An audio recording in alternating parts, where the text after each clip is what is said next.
नमस्कार दोस्तों, आपका स्वागत है मेरा इस चैनल में जिसका नाम है मनी लेंस में बातें करेंगे शेयर मार्केट से जुड़े हुए खबरों के बारे में। तो चलिए शुरू करते हैं। सबसे पहले हम देखेंगे कि आज की तारीख है 3 फरवरी 2025। आज जो है वसंत पंचमी का एक महान उत्सव भी है। तो आज के दिन मेरा ऑफिस तो बंद है और मार्केट खुला हुआ है, तो अभी सोचें कि अभी ही डाल देते हैं मार्केट से जुड़े हुए, तो आप लोग को भी कुछ सहायता मिल जाए।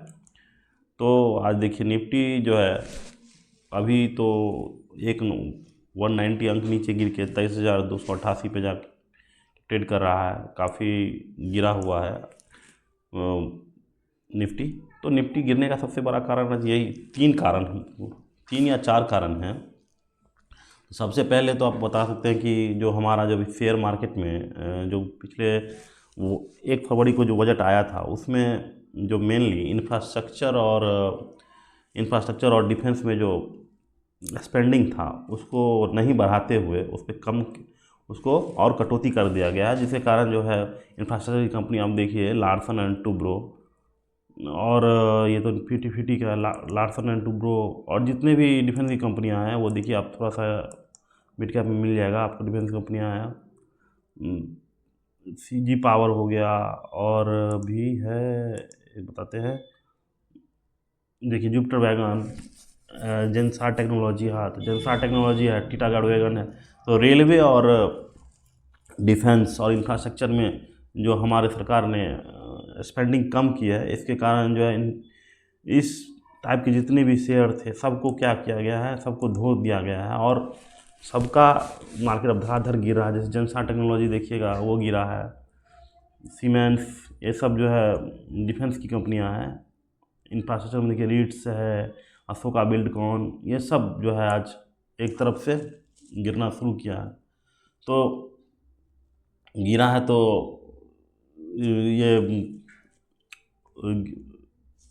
तो ये सबके लिए तो अच्छा है, क्योंकि इसका हाई पी जो है काफ़ी हाई हो गया था। इसके कारण जो है ये लोग एक तरफ से गिरना भी शुरू हो गया और स्पेंडिंग जो एक छौंका लगा दिया गया है कि बजट में कि आप लोग में बस इतना ही स्पेंडिंग किया जाएगा।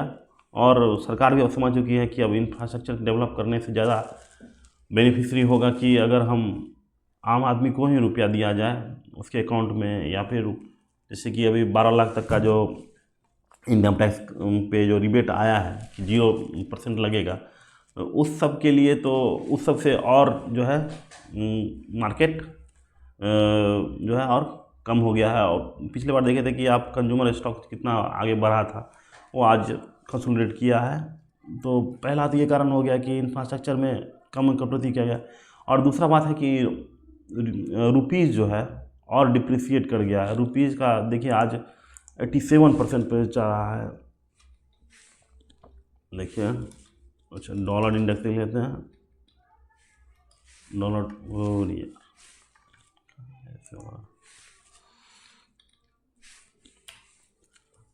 डॉलर, देखिए डॉलर 87 इंडियन रुपीज़ हो गया, जो कि देखिए यहाँ पे आप देखिए पिछले 1 महीना से लगातार बढ़ते जा रहा है डॉलर इंडेक्स। डॉलर का जो वैल्यू है, तो डॉलर का वैल्यू अगर बढ़ेगा तो ऑब्वियस है कि हमारा जो एफआई है वो यहाँ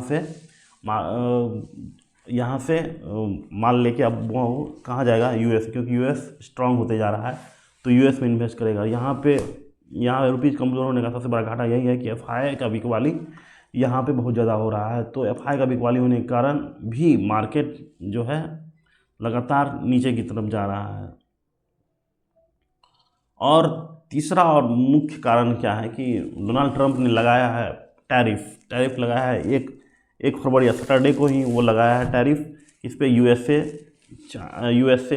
लगाया है, मैक्सिको पे लगाया है, कनाडा पे लगाया है और चाइना पे लगाया है। तो इस तीनों पे लगाया है और बोल रहे हैं कि अब बहुत जल्दी हम लगाएंगे, यूरोप पे लगाएंगे। तो डोनाल्ड ट्रंप आते ही एक तरफ से सबको धड़ाधड़ टैरिफ हाई कर रहे हैं। तो इसके टैरिफ हाई करने से क्या होगा कि जैसे मैक्सिको पे टैरिफ लगाया तो मैक्सिको के जो एक्सपोर्ट करेंगे यूएसए को, वो क्या हो जाएगा, महंगा हो जाएगा। तो लोग क्या करेंगे, तो यूएसए का जो लोकल है उसका बढ़ावा देने के लिए, लोकल जो इंडस्ट्री है उसको बढ़ावा देने के लिए वो टैरिफ लगा रहे हैं, तो टैरिफ जैसे ही ज़्यादा होगा तो यूएसए को जो एक्सपोर्ट कर रहा है उन लोगों को घाटा लगेगा, क्योंकि उन लोग का उतना कंपटीशन में आएगा नहीं। तो इसके लिए आप देखिए कि सोना BLW एक कंपनी है जो मैक्सिको में अपना प्लांट लगाया हुआ है, जो यूएसए को कार के लिए जो हब और ये सब सप्लाई करता है। ये देखिए सोना BLW 4% से गिरा हुआ है। तो जो कंपनियां यूएसए को सप्लाई कर रही थी, जिसका प्लांट मैक्सिको में है, कनाडा में है और चाइना में है, तो इस पर टैरिफ लगने से क्या कंपटीशन उन लोग का बढ़ गया, प्राइसिंग पावर अब रहा नहीं। तो जो यूएसए का जो लोकल कस्टमर हो, जो लोकल इंडस्ट्री होगा, वो लोकल ही जो उसको सप्लाई करता है, OEM उसको बोलते हैं, तो वो लोग से ही लेंगे। और वो सस्ता जो मैक्सिको से मिल रहा था और इससे भी मिल रहा था, कनाडा से मिल रहा था, तो वो सब जो है वो कम हो जाएगा। तो इससे हमारे इंडियन कंपनी पे भी असर पड़ रहा है। बहुत सारी कंपनियां हैं जो मैक्सिको में प्लांट है, तो उस सब का असर पड़ेगा। और लेकिन एक और बात देखना पड़ेगा कि यूएसए जो इतना टैरिफ लगा रहा है, उसका जो है ग्रेट इम्पैक्ट होगा कि ये डिप्रेशन भी ला सकता है पूरे वर्ल्ड में। 2000 देखिए, क्योंकि यूएसए अगर लगाएगा टैरिफ तो उसके बदले में, यहाँ पे देखिए, उसके बदले में हमारे देश भी या फिर जो डिफरेंट कंट्री है वो भी तो उसको टैरिफ लगाया कि भाई हम पे लगाया है। तो देखिए यहाँ पे trade war many country including US partner, US का जितना ट्रेड पार है वो भी इम्पोज करेगा काउंटर टैरिफ। तो यूएस एक्सपोर्ट ड्रॉप, इससे क्या हो जाएगा, यूएसए का जो है एक्सपोर्ट जो है ड्रॉप हो जाएगा। और जिससे अब देखिए यूएसए का अगर मार्केट डाउन होता है तो ऑब्वियस है कि इंडिया का भी मार्केट डाउन हो जाएगा, क्योंकि यूएस और इंडिया का मार्केट काफ़ी ज़्यादा लिंक्ड है। देखिए उससे क्या होगा, अगर यूएसए का अगर मार्केट डाउन होता है तो वहाँ का इंडस्ट्रीज है, एग्रीकल्चर है, स्टील है, मैन्युफैक्चरिंग है, इसको क्या हो जाएगा, इसमें जो है अनएम्प्लॉयमेंट बढ़ जाएगा। ये सब जो कंपनियों का रेवेन्यू कम होगा तो क्या करेगा, छटनी करना शुरू करेगा, कर्मचारियों का छटनी शुरू करेगा, तो वहाँ पे क्या होगा, अनएम्प्लॉयमेंट बढ़ेगा। तो इससे लेकर क्या हो जाएगा कि एक जो है, इसे लेकर यूएसए में भी एक काफ़ी हलचल पैदा हो जाएगा और एक तरफ से यूएसए मार्केट भी क्रैश करना शुरू कर जाएगा।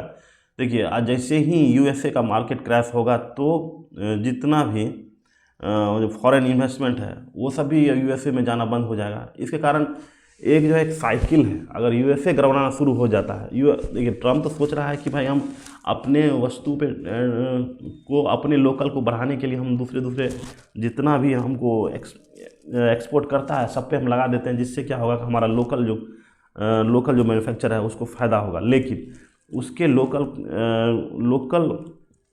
जो मैन्युफैक्चर हैं उनको चीप लेबर नहीं मिलेगा, तो वो भी कम्पिटिटिव एडवांटेज खो देंगे। जब तक कोई भी कंट्री किसी और कंट्री को एक्सपोर्ट नहीं करेगा तब तक वो कमाएगा क्या।